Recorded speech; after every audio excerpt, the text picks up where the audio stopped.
ഹരേ കൃഷ്ണ. ശ്രീമദ് ഭഗവത്ഗീത അധ്യായം 1 അർജുന വിഷാദയോഗം ശ്ലോകം 23. യോസ്യമാനാനവേക്ഷേഹം യ ഏതേ അത്ര സമാഗതാഃ ധാർത്തരാഷ്ട്രസ്യ ദുർബുദ്ധേ യുദ്ധേ പ്രിയചികീർഷവഃ. യോസ്യമാനാനവേക്ഷേഹം യ ഏതേ അത്ര സമാഗതാഃ ധാർത്തരാഷ്ട്രസ്യ ദുർബുദ്ധേ യുദ്ധേ പ്രിയചികീർഷവഃ. അതായത് 21, 22, 23 ശ്ലോകങ്ങൾ കൂടി വരുമ്പോഴാണ് ഇതിന്റെ അർത്ഥം പൂർണ്ണമാകുന്നത്.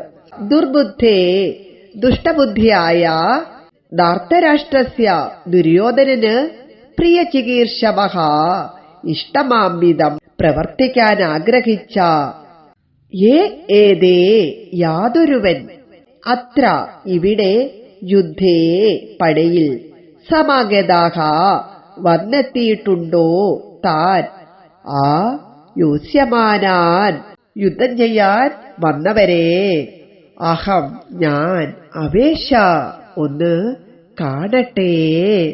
അതായത് യുദ്ധം ചെയ്യാൻ വന്നത് ആരൊക്കെയാണ്, അല്ലെങ്കിൽ ദുര്യോധനന്റെ പ്രിയപ്പെട്ടവര് ആരൊക്കെയാണ് യുദ്ധമോഹികളായിട്ട് വന്നിട്ടുള്ളത്?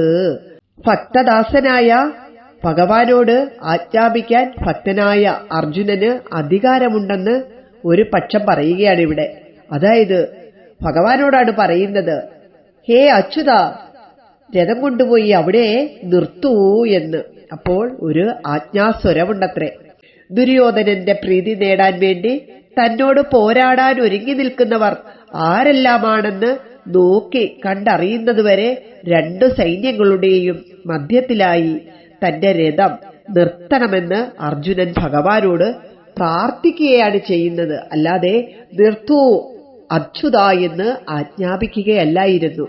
ചിലർ പറയുന്നതാണ്, അർജുനൻ ഭഗവാനോട് ആജ്ഞാപിച്ചു പറയുകയാണ്. നമുക്ക് നമ്മുടെ കൂട്ടുകാരനാകുമ്പോൾ ആജ്ഞാപിക്കാല്ലേ?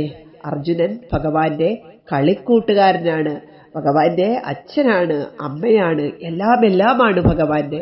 പിന്നെ ലാസ്റ്റ് ഭഗവാൻ വിശ്വരൂപം കാണിച്ചു കൊടുക്കുമ്പോൾ പറയുന്നുണ്ടല്ലേ, ഭഗവാനെ, ഞാൻ നിന്നെ എന്തെല്ലാം വിളിച്ചു, ഹേ കൃഷ്ണ, ഹേ യാദവ, ഹേ സഖേ എന്തെല്ലാം വൃത്തികേടുകൾ പറഞ്ഞു, അതിനെല്ലാം എന്നോട് മാപ്പാക്കേണമേ എന്ന് പറയുന്ന ശ്ലോകങ്ങൾ വരുന്നുണ്ട്. ഹരേ കൃഷ്ണ.